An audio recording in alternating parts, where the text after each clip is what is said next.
but we will go down the list based on who signed up. And so our first reader for tonight will be Izabelle. Hello. Hello. Hi. Izabelle Alexander. And this is a short flash fiction piece. Bisbee, Arizona.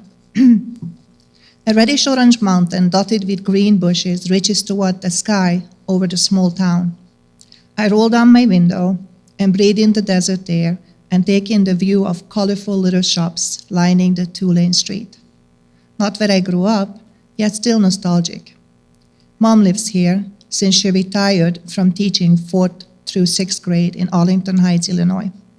If Jack and I had kids, they probably would have attended the same elementary school. Maybe Mom would have kept on teaching until they were old enough to be enrolled and went on to higher grades. She wouldn't have moved. Yet, if she didn't, I wouldn't have a chance to travel over 1,400 miles to visit her. Distance makes the heart go fonder, they say. Mom stands in front of her green-doored art gallery, watching me as I park my gray Corolla across the street. The sign above her reads, Exquisite Designs, Original Gallery. I hesitate for a moment. Mom likes Jack. She'll be unhappy with my news, but too late to turn back now. Mom waves at me to hurry. Meredith, I got a customer waiting. Come on. Her shoulder-length blonde hair flies in the wind like a flag. Across the empty street, we embrace. She opens the door and nudges me with her bony fingers to go inside.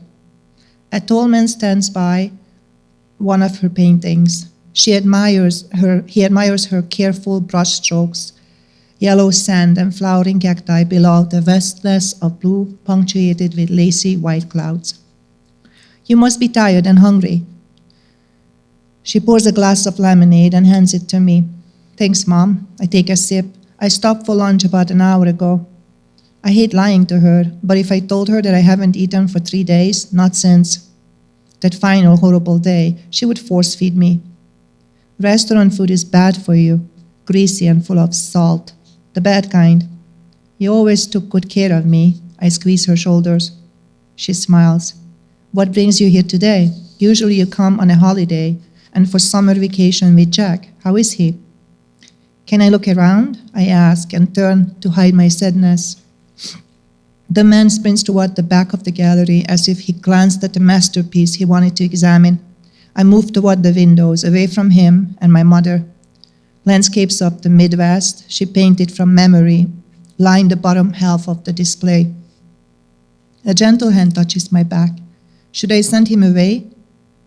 So we could talk, she whispers. Do you ever get homesick? I turn to her. Her eyebrows rise, and she gives me a confused stare. She takes a long breath. Sometimes best to leave bad memories behind, she says, and walks to the back of the room. Probably she's right. But if I leave, I'd also leave the wonderful memories, wouldn't I? The college where Jack and I had met, the tiny church where we had gotten married, the house that we bought, and where we had lived together for near 20 years. Yet to leave the place with the hospital where I had lost all 3 of our babies, the store where I had gotten injured and now live with debilitating pain in my left shoulder, and the courtroom where the judge asked, do you want to return to using your maiden name? Perhaps it is the place to forget. The cling of the register jostles me out of my thoughts. The man stands by the counter while my mother wraps his purchase. Soon I must face her and ask, what if I moved here?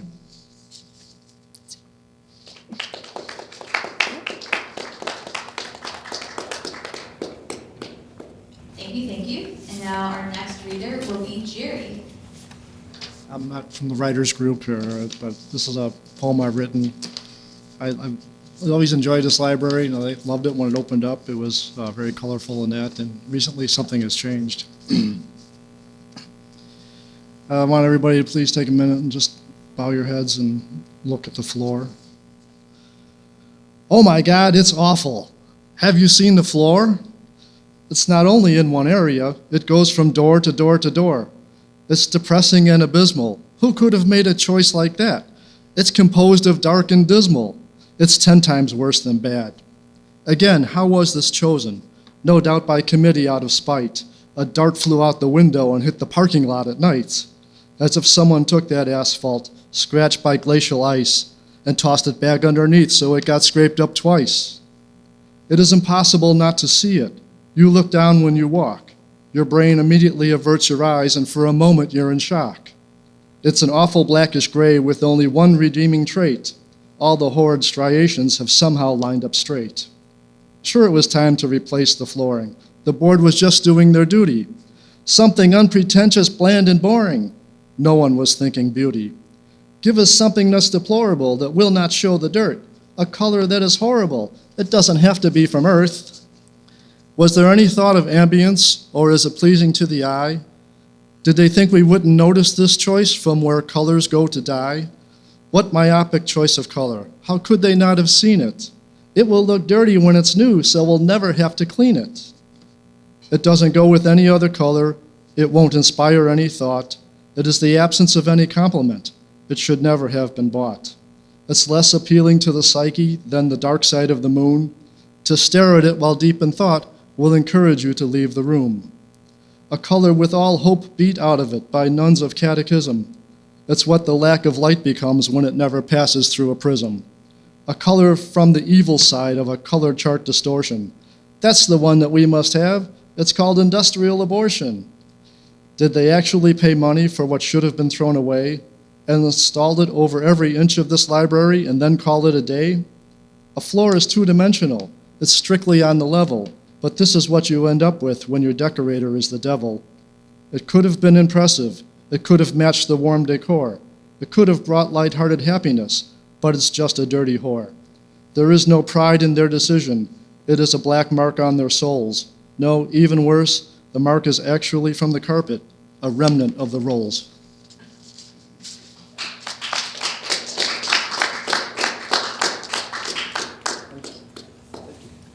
Thank you very much.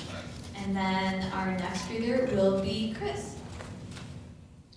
Mine's a chapter from about 4 chapters into the book that I wrote earlier in the year. I didn't really want to read from the book I wrote for NaNoWriMo because it's the sequel, so kind of wouldn't have made sense to just start there. So, how are we going to hide the truth from Mr. Young today? Sam asked herself in the privacy of her own mind. She groaned as butterflies, actually they felt more like demonic moths, danced in her stomach. She didn't like these sessions, mostly because she knew she couldn't tell people what she really believed was happening around her. If she did, people would start to think she was crazy.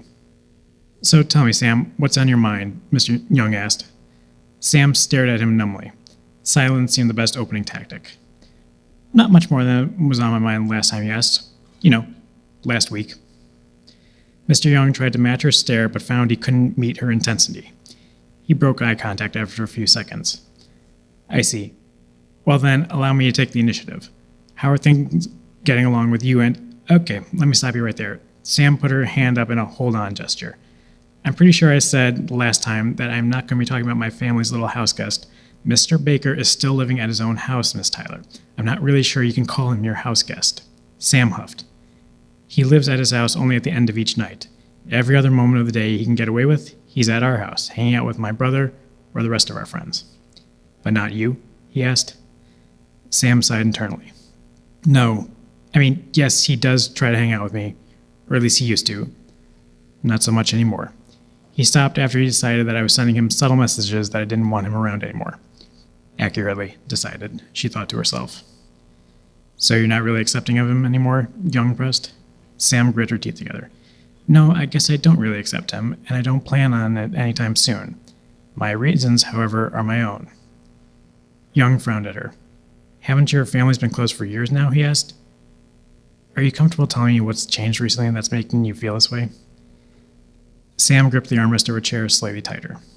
She hoped Young hadn't noticed that. No, I'm not really comfortable telling you. You'll just have to accept that. Young seemed to contemplate her statement in silence for a moment. Finally, he gave a little tiny nod of his head. All right, I'll move on. For now. His added emphasis to the last word made it painfully clear that he wouldn't avoid the subject forever. Still, even a temporary reprieve was better than none at all. Sam gave back a tiny acknowledging nod of her own. Mr. Young cleared his throat and sat up straighter in his chair. Okay, So, what parts of your life are you willing to talk about then?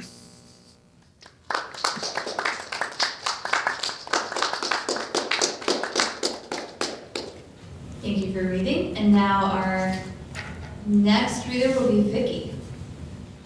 I'm also not from NaNoWriMo, but I've been a regular participant in the open mics, and I want to make a big plea that they continue somehow, some way. Pondering mortality. I am afraid of death. Something in me instinctively recoils whenever I approach the subject. Writing feels like an opportunity to express myself and discover who I really am. Death would seem to be the exact opposite, for it annihilates that very self. Given death's inevitability, I feel the best I could do would be to ward it off for some few months or years. And there are no guarantees. My dad was diagnosed with diabetes in his mid-60s. Mom was a nurse, and she worked hard on her shopping and cooking and meal planning to prepare tasty meals that would also keep his blood sugars low. Dad fully cooperated, and between the two of them, his numbers were beautiful. Nevertheless, a year after the diabetes diagnosis, he contracted pancreatic cancer and died within 6 months. I'm told I do not need to fear death in and of itself. After I'm dead, I won't experience pain, and I will feel much as I did before I was born. For that was a time when there was no I in existence to feel anything at all. Mark Twain once said, "I do not fear death. I had been dead for billions and billions of years before I was born and had not suffered the slightest inconvenience from it." Apparently, I'm not alone in my inability to imagine myself dead. Whether our brains are shielding us by preventing us from going there, or whether we cannot imagine ourselves experiencing a total lack of consciousness, the endeavor feels frustrating and futile. I find the phrase time passing to be disturbing as it brings me closer to the inevitable, and I wish time would just slow down already and stop hurtling forward. It seems I've always suffered from FOMO, fear of missing out.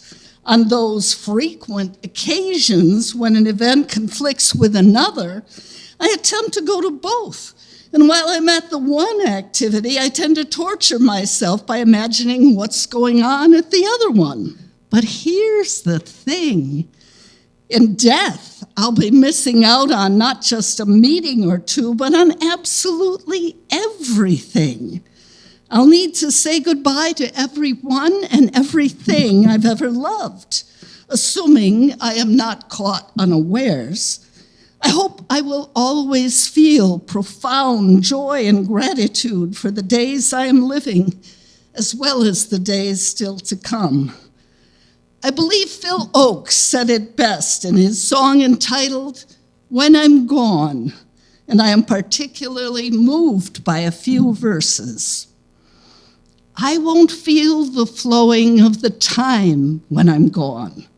All the pleasures of love will not be mine when I'm gone. My pen won't pour a lyric line when I'm gone, so I guess I'd better do it while I'm here. All my days won't be dances of delight when I'm gone, and the sands will be shifting from my sight when I'm gone. Can't add my name into the fight when I'm gone, so I guess I'd better do it while I'm here. I guess I'll have to do it. Guess I have to do it while I'm here. Pondering mortality. Thank you.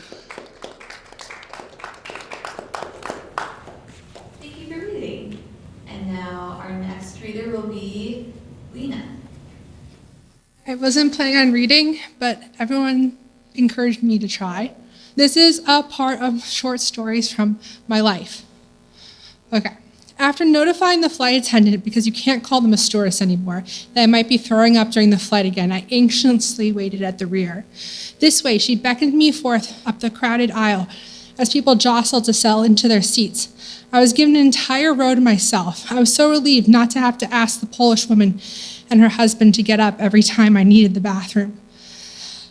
Settling into the middle seat, I gazed out at the night sky of Reykjavik with its dusting of snow and ice. The runway lights lit up the winter environment with a feeling of Christmas lights decorating a tree. "Can I sit next to you in the window?" asked a middle-aged, petite, blonde woman with a distinct Midwestern accent. She grasped her oversized bag. I would have called it a shoplifting bag due to its oversized nature and ability to conceal any object in its bulky and indistinguishable shape. I was anxious about the 6-hour flight to Chicago and gladly nodded, hopeful of having someone to talk to during the flight. It was a pleasant enough flight. I wore my face mask, fully aware of how disgusting airplanes are.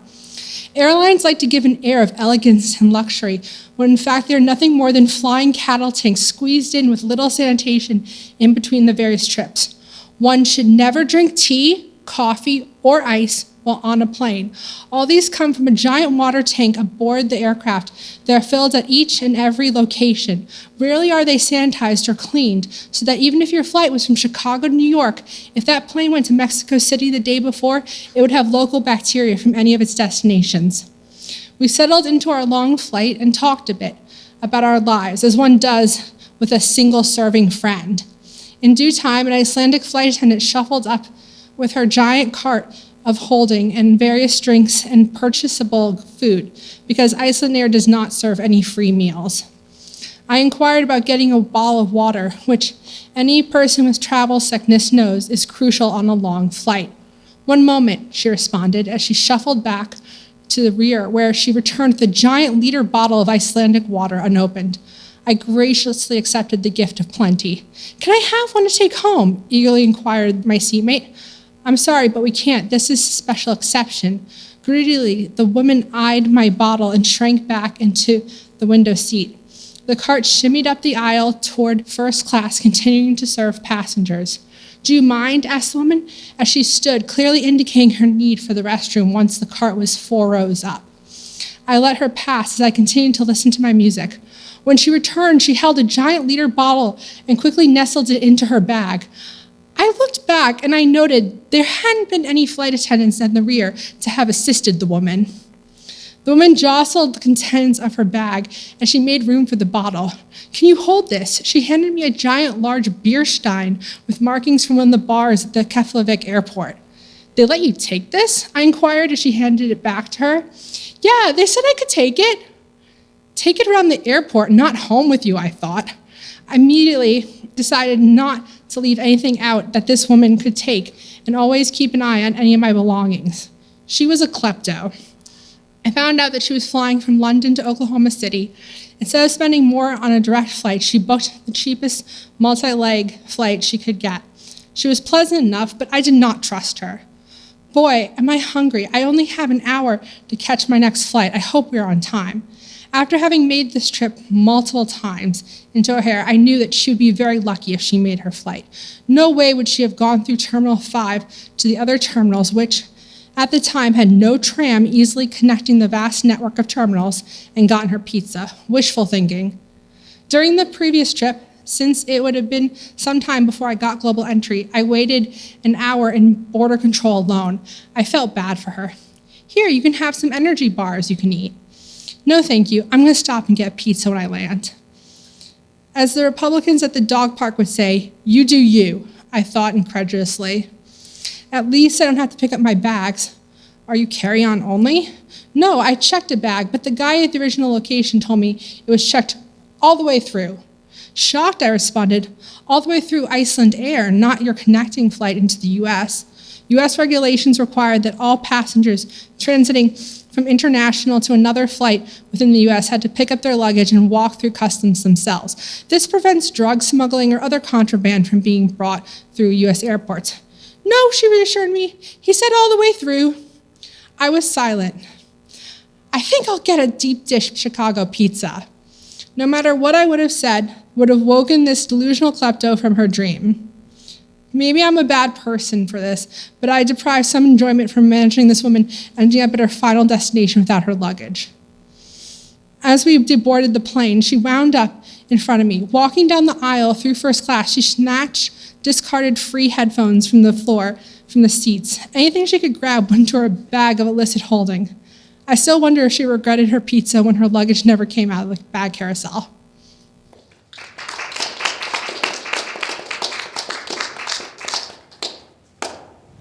All right, well, thank you everyone for reading. We definitely have refreshments in the back of the room, such as baked goods, and we have the ability to make coffee and things like that, so feel free to help yourself. We still have time, so I guess if anyone wants to read again, you definitely could. This one's a little bit longer, as long as we got more time. It's the very first chapter of the book. It's a YA fantasy, just to get the vibe of it. What's the title? The Hidden Hunters is what I'm going with at the moment. I think I'm sticking with that. As a general rule, Theris hated meetings that happened in dark alleys, but it wasn't his place to question the wisdom of his superiors, however much he sometimes wished it was. If they wanted him to receive his next orders from one of their contacts in the cavernous darkness behind one of Huron's seedier taverns, then what could he really do besides say, "I'll be there"? Well, it turned out there was one other thing he could definitely do. He could freeze to death, that was what. The cold rain that was falling on his head was starting to leach the warmth from his bones. He shivered deeply as he waited, muttering silently to himself as he did so. He wanted nothing more in this moment than to summon up just a teaspoon of magic in his hand and create a fire that could keep him warm. But again, orders conspired against him. He had been told, in no uncertain terms, that he was not to use any kind of magic while he was waiting for the contact. He was only permitted to use magic if he felt the meeting had been discovered and his safety was in question. However much discomfort it gave him, he intended to follow that order to the letter. He suspected that he'd been told this as a kind of test. He didn't know from where, but he was sure that he was being watched by someone. Eyes that were trained on him, seeing if he was disciplined enough to listen to all orders, even the ones that on the surface seemed detrimental. Maybe it was the bum he'd spotted trying to lurk in the shadows at the entrance to the alley. Maybe it had been the drunk bird woman who gave him a fishy stare when he'd walked past her shop. Most likely it wasn't either. If his feelings about this next job were right, then most likely he was being tested by someone higher up. And the person they'd send to watch him would be someone he would never see coming. Literally, as it turned out. He was nonchalantly turning his head to the right, looking down one end of the alley to see if anyone's coming. He didn't see anything. He looked down and prepared to pretend to drink up from a hip flask of wine. "You know, I've always thought those flasks looked rather unseemly," a voice called out from the right. Theris quickly looked up. Standing in the darkness, where absolutely no one had been a second before, was a rather young-looking human girl. She had on a hooded cloak over her head to keep the rain off of her. She grinned at Theris and held out her palm. It lit up with a warm, inviting flame. "They just seem to scream, 'alcoholic who's trying to hide it,'" she said. "Heartbreaker," she said, almost as an afterthought. Theris released the tension he hadn't even realized had been building in his shoulders. That was the code word he'd been told to expect. He turned to get a better look at her. "Deal breaker," he said back to her. "And I'm not an alcoholic," he said defiantly. He didn't want her getting any false impressions that might compromise his potential standing. "Yeah, I know you're not. We wouldn't be approaching you like this if we thought you were," she said, getting closer to him. "The council showed me a picture of your face. They wanted me to be extra sure I was dealing with the right person before I gave them the job. Congratulations, you passed. You gave me the right code, you did your duty and didn't use magic, and you look like yourself." She held up her fiery hand. Theris stared at it warily. "Come on, you can get closer. The rule was only that you couldn't use magic, not that you couldn't take advantage if I offered. And I am. It's quite cold and wet right now, and I'm sure you could use some warmth." Still, Theris hesitated to move. The girl rolled her eyes in bemusement. "Well, I'd rather not stand in the rain for a second longer than I have to, so I'm going to stand under this tavern's awning." Theris frowned. "What awning?" he asked. She smiled. "This one." She waved her hand, and the stone at the back of the tavern began to undulate, until it finally jutted out into the alley, forming a small ceiling that could protect anyone from the rain. The girl simply walked under it and took off her hood. Theris sighed. He wondered if this was still part of the test. He ultimately came up to the conclusion that no, the test was probably over. This was just the girl's personality. He trudged himself over to the dry spot. The girl moved over to accommodate him. So tell me, Thera said, hoping he was keeping the irritation out of his voice, did the council intentionally choose a day when they thought it was going to rain to test me further, or did it just work out that way? The girl gave him a sly look. As a matter of fact, they did consult a weather sage's report before calling on you. A very good deduction on your part. I can see why they want you for this job. Theris frowned again. You know what my job is, then? You aren't just here to pass on the information? They entrusted you with the actual details? The girl nodded. Yes, they did. She cocked her head a little as she looked him over. This is your first step into rarefied air. Your first job for the council directly, not one of their subsidiary organizations like you're used to. I know you probably think I'm being sarcastic, but I mean it, and I'll say it again. Congratulations. Anyone who's gotten the attention of the council and Lady Shade herself is someone who's coming up in the world. Theris was trying not to react too strongly to anything she was saying, but at that statement, he couldn't help himself. He allowed his eyes to bug out, just a little bit. Really? He asked in wonderment. Really? The girl answered with certainty. Theris dwelled on that for a full minute, brooding in silence over the implication of that fact. Finally, he turned to look at the girl. Did he dare believe what she was saying was true? Yes. Strangely enough, he did. Staring at her in a new, more respectful light, he stood up straighter than he had been since she arrived and started addressing her more formally. What does this mission the council want me to take entail exactly? He inquired. The girl smiled at him with a grin full of teeth. Theris got the distinct impression of a wolf about to devour its prey. He fought the urge to cower in fear. Tell me what you know about the other side, she commanded. Theris blinked. He could have guessed for a week without having thought she'd ask him that. He racked his brain for an answer. Not much. I can't say I've ever really been or wanted to go. It's a world fairly similar to ours in a physical sense, except there is no magic there. They rely only on what science can do for them to get by. Theris paused for a moment. Never really sounded like a very appealing place to me, to be honest. It's not, the girl said very matter-of-factly. Oh, it has some charms, but so do most hellholes, if you look hard enough. But that's not the point. The point is, your extremely basic description is nevertheless correct. Earth, what they call it, is kind of like a backwards version of Zahan. The rumors that you absolutely can't use magic on the other side aren't exactly true. There is one way to use magic over there, but only one way. She pulled out a tiny little wooden carving. It looked like a unicorn. The only way you can use magic on the other side is if you store an enchanted artifact and take them with you. No generating this yourself, she said, gesturing to the fire she still had burning in her hand. No individual can use their own magic there. Not even someone born on our side who manages to travel over there. The girl extinguished the flame in her hand, stepping out into the soaking rain. Before Theris could even ask her why she had done that, she whirled back around, poking one of her fingers into Theris's chest. Only someone really, really desperate would willingly leave our world and all that we can do here to travel there. And most people, frankly, are not that desperate. Theris could read between the lines. Gingerly grabbing a hold of the girl's finger and getting it off him, he said, Most people, you say. I'm assuming that means there are some who are. Is that what this mission's about? She beamed up at him. Like I said, quick study. Yes, that is what we were hoping you can figure out for us. About 2 decades ago, there was a rather unsavory group of criminals that we nearly had cornered before they, poof, disappeared. She mimed shock at seeing something disappearing. A regular thespian, this one, Theris thought to himself. You call them criminals. Were they members of the Erevan Rebellion? He guessed they were. That would be his best guess for why the council would be interested in finding him. Although, Theris scratched his head absently. 20 years? Did the timing match up on that? Apparently the girl could see him struggling. They were Erevan followers, yes, but unfortunately for them, there was no active rebellion at the time they were around. You could think of them as, well, a proto-rebellion. The kind of people that inspired the rebellion in the first place. Theris saw the first hint of an uncontrolled moment from her when her lips twitched a little bit as she described them.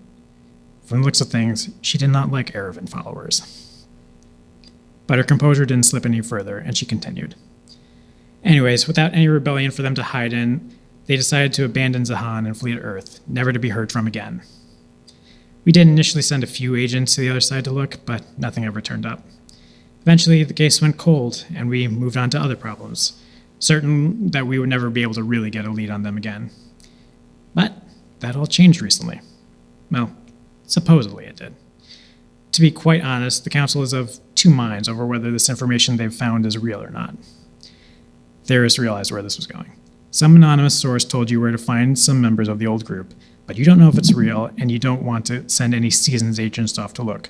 So you're hiring the new guy who's been trying to get promoted to a job for the council, he said, poking his thumb into his chest, to do the job instead. She smiled. Yes, that's exactly it. Because even if a lot of them don't believe in it, they do need to know. This is not information they can just sit on. But again, like I said, they don't trust it. Resources and manpower are so tight these days. They need to get creative. Hence your promotion. Hence my promotion. Theris repeated, hoping he was keeping the disgust at being treated like a pawn out of his voice. You couldn't really expect more from the council. He knew that, but still, on some level. If they can't use their known agents on a probable snipe hunt, the girl said, well, then the solution is obvious. Promote someone qualified and make his first job the type of grunt work that no one really wants. Sorry, she said, almost sounding convincing. Theris rubbed his temple. I'm guessing if I refuse, any hope I have of rising in the council's eyes is forfeit, he asked forlornly. And how? She answered. Actually, you'd be lucky if that's all they did to you. You're a smart man. I think you know as well as I do that they really wouldn't be keen on letting someone that had proven they wouldn't be controlled wandering around with, admittedly, only possible knowledge that there might be something brewing on the other side. Theris stayed standing straight, despite the feeling of ice starting to go through his veins. He flashed back to how the girl had managed to appear out of nowhere at the start. What kind of orders did she have if it looked like he wanted to refuse? Would he be able to protect himself if she vanished back into the darkness as quickly as she'd appeared? Against most other enemies he'd come across in his missions, he'd known immediately the answer to be yes, he could take them. Here, he was not so sure. He thought long and hard for more than a minute. The girl just stood there patiently, staring at him. Of course, when he got right down to it, it wasn't really a hard choice at all. He picked his head up and looked at her. All right, how do I prepare for this mission? She beamed at him proudly, apparently happy that he had come to the right decision. First, we take you to school. You need to know how to blend in on the other side, like a native. That's going to take some time. Unfortunately, me and a couple of others will be there to guide you every step of the way. Memorize this address, she said, handing him a small scrap of paper with some writing scrawled on it, within the next 2 minutes, and then destroy it. You'll meet me there in 3 days. That's when we'll really start. She twirled her fingers, and the magical makeshift awning melted back into the masonry. Theris was drenched once again. And what do I call you when I see you? He asked as he spat dirty rainwater out of his mouth. She stopped and thought about that for a moment. I don't know. I guess for you, we'll have you call me Lyra. Yeah, Lyra, sounds good. She nodded with a look of satisfaction. Oh, and you can use magic again, so you should warm yourself up. Before Theris could reply, a loud noise came from the end of the alley. He immediately whirled his head around, looking for the source of the sound. Where the hell had it come from? There. All the way at the end of the alley, that bum that he had first spotted when he arrived had leapt up from his spot and was sprinting away as fast as he could. Theris swore aloud. Was this someone who had been listening in on their conversation and was now trying to escape and relate to someone now that it was all over? Theris wasn't sure that made sense. They had been very quiet. Only someone right on top of them should have been able to hear them. Admittedly, he hadn't been able to cast any magic to prevent eavesdropping due to the restrictions on him at the start. But as Lyra said, that didn't apply to her. Surely she had been smart enough to cast such magic on herself? If that had been a spy, shouldn't he have been trying to be more subtle than this? Shouldn't he have waited for them to leave, keeping up the incoherent bum act the entire time, and escaping with his ill-gotten information long after they had forgotten about him? Theris' stomach lurched. The more he thought about it, the more he doubted this man was some kind of rebel counterintelligence. He probably was just a man who'd somehow heard too much and realized that this knowledge was going to put him in danger. And so, in a blind panic, he'd gotten up and was trying to escape. For a brief fraction of a second, Theris considered the mad idea of letting the man go.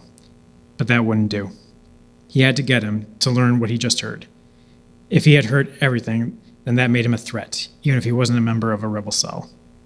If he blabbed that the council thought there might be escaped traitors on Earth, that might embolden people on this side to go looking for them, contact them, and bring them back into the fight. Things on this side would only get worse. Theris sighed, inside himself. He realized what he had to do. He couldn't let this man go. He couldn't even simply capture him and take him in for interrogation. He had to take him out. All these thoughts passed through Theris's mind in no more than a fraction of a second. There was almost no discernible time taken between his realization that the man was running and the bolt of energy that left his hand, aiming directly for the man's heart. A target it unerringly found, and then passed right through. Theris blinked hard. The bomb that he had just tried to strike down disappeared in a puff of mist. It had not been what his spell was supposed to do. A sudden bolt of realization smacked Theris in the head. He turned around, flashing an accusatory look at Lyra. The smile on her face was still impish, but there was something different about her eyes now. They didn't seem to look down at him quite so much as they had a moment ago. They seemed much more approving. "Good choice," was all she said. Theris felt himself start to shake as she looked at him. Damn it. It wasn't just the cold of the rain that was slowly seeping into his bones. That sudden, unexpected test when he thought everything had been over, that illusionary threat that she had clearly conjured, had just left him a quivering mess. He tried to contain his shaking, but he just couldn't seem to stop. Lyra walked forward and put her hand on his shoulder. Theris could feel himself suddenly getting warmer. He realized that steam was coming off him, and no water was sticking to him. Lyra adjusted his sleeve a little bit. Killing for the cause is never easy. It's not supposed to be. But we needed to be certain you'd do it to protect your mission. Without hesitation, she took a step back, looking Theris fully in the face. Theris looked down at the address written on the slip of paper in his shaking hands. "Is this real?" he asked, his voice sounding very rough. Lyra nodded. Theris stared down at it for a minute, memorizing the letters and numbers contained on it. Then he crumpled up the paper and lit it on fire. He exhaled as he dropped the smoldering embers to the ground, stamping them out. He stood up straight and looked Lyra in the eyes. She returned his gaze without flinching. "Congratulations, Theris Yoren. You have now passed the full test." "Welcome," she said, holding out her hand for him to shake. For a moment, Theris didn't move. And then, without any further hesitation, he shook.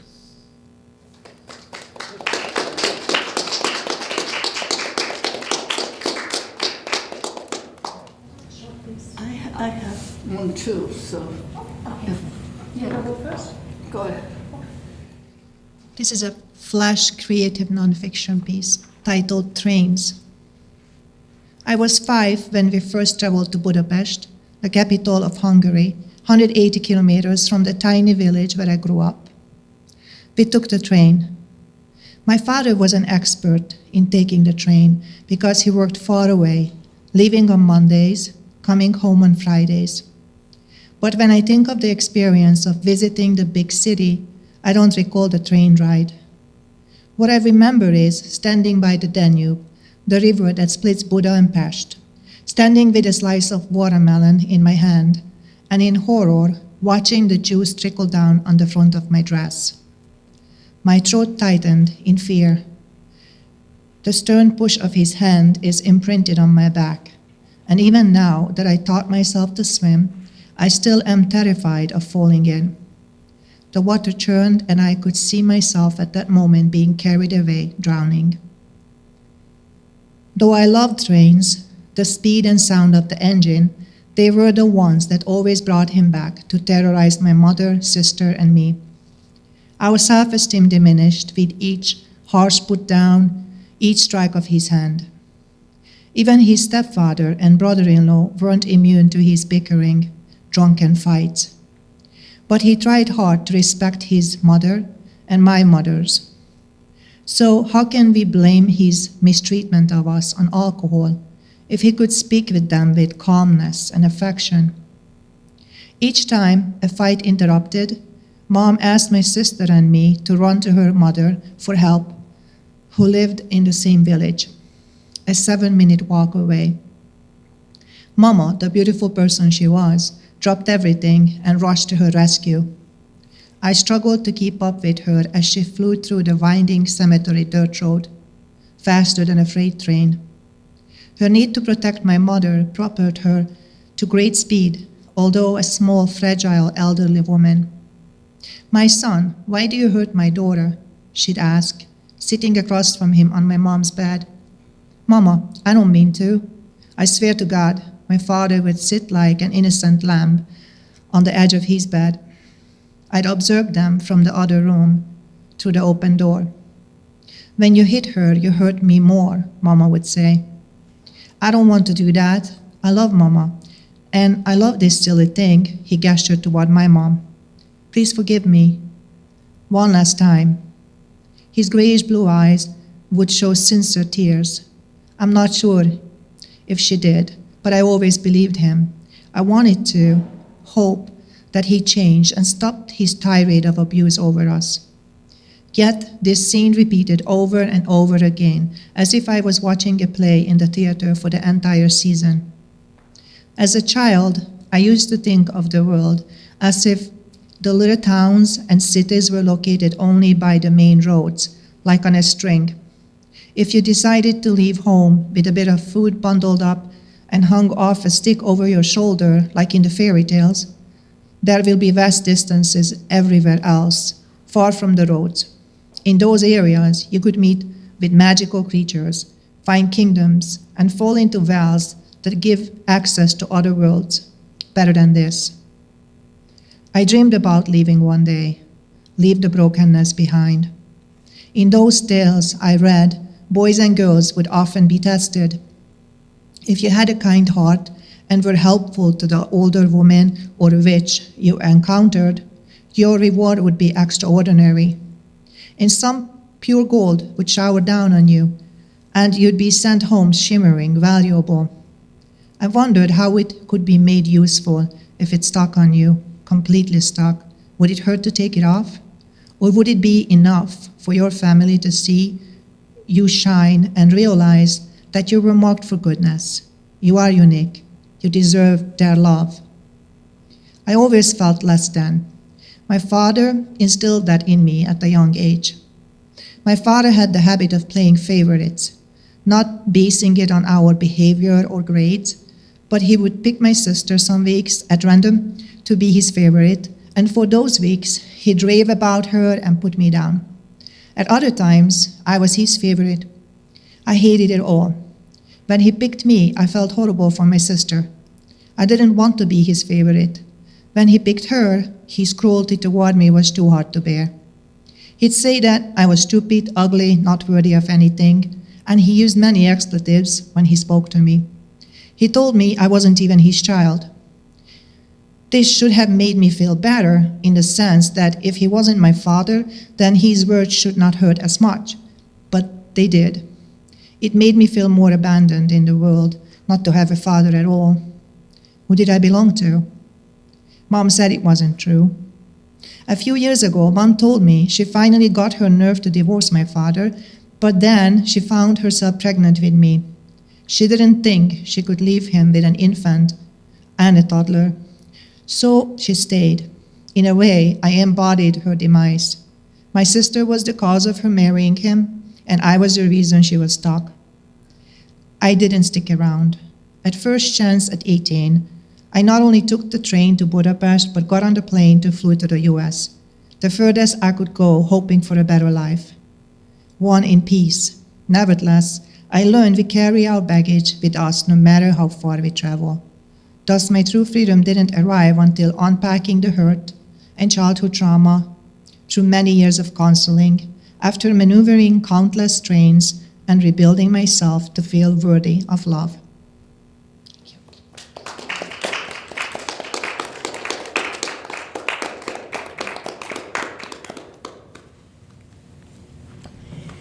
Can you hear me without the mic? Okay, good, then I'll skip. We have a saying in storytelling that all stories are true and some of them really happened. So this one really happened. Long time ago. So I'm riding the Fullerton bus east, reading a book, minding my own business. And I'm headed for an acting audition. Well, back then I loved the theater. It was so intense. You could fall in and out of love in half a day, and afterwards go shopping with your friends. So I'm on this bus when a tall, gaunt man staggers on and looks round for a seat. The bus was only carrying about a dozen passengers, so there were plenty of empty ones, but these were evidently not to his liking, for he chose to sit next to me. Now the stranger smelled of strong spirits. He was silent for several moments and then started giggling for several more. Then he began to mutter, I don't know, I don't know, I don't know, I just don't know, I really don't know, I don't know, I don't know, I don't know, do you know? Know what? I asked. I don't know, he replied. Silence, and then, is that a book? Are you reading? Are you studying? Is that the Bible? No, a play. Oh, a play. A play. I'd like to see a play sometime. Yes, I would. Indeed, I would. I'd like to see a play sometime, sarcastically speaking. Sarcastically speaking? Whoa, I'm a pretty bright guy. IQ 162. I'm pretty good at science and history. But you know, ever since I've been on my own, everyone tries to mother me. Well, I was amused. The stranger's face was lined. He appeared to me to be well over 40, which to me at that time was ancient, too old to need taking care of. Yes, he said, and you know, try as I may, I just can't seem to deal with manufacturing. Well, I didn't know what he meant, but I took a stab at it. You don't like to work? Nope, not a bit, not a teeny tiny little bit. And I just can't seem to fit in too well, not even with the outcasts of society. It was then his conversation took an abrupt turn. You know, I could kiss you all night. No, you couldn't. Hell, who's stopping me? I would. Oh. He took out a napkin and dabbed at the traces of ketchup and mustard as if these were the source of my distaste. He had an idea. I could put lipstick on. Huh?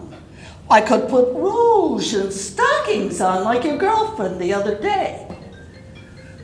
What do you know about my girlfriend, and what makes you think I'd like you better with makeup on? Well, men like girls, don't they?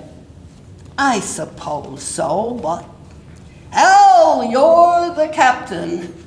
And he crossed his arms and turned away and didn't say another word, which to me at that time was just fine.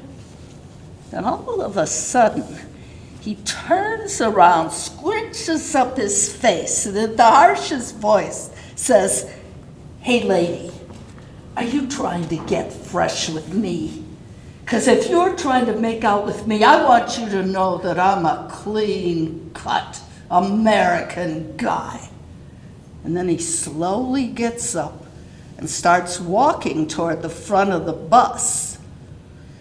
Well, I was mortified. I mean, he was pretty loud, and the folks thought I was hitting on this bum. But as I looked around me, I saw some people were smiling, and one lady was nudging her companion, and they were giggling. So I was encouraged by this, you know, probably too encouraged, because I called out after him, "Hey, you, Mr. Clean-Cut American Guy. Bravo, bravo, excellent performance. But you know, you're a big boy now. Yes, you are. You're a big boy, and you can protect yourself from the likes of me." And the whole bus erupted in laughter. But the look of rage he gave me, I'll never forget if I live to be 100. He advanced onto the driver, stuck his face into the driver's face and said, Hey, driver, this lady insulted me. Now, what are you gonna do about it? The driver just kept his eyes on the road for an eternity, it seemed, until we reached the man's stop, and then he got off the bus and walked around opposite me and gave that bus a final kick and turned around to catch his train. Well, my audition afterward didn't go too badly, though I didn't get the part, and I regretted it wasn't as dynamic as what I had just witnessed. You know, back then, I loved the theater. You could fall in love, you could kill someone, you could die in a very short time, and afterwards you could leave the theater with no regrets. And that's Conversation with a Stranger. And this has been fun. Thank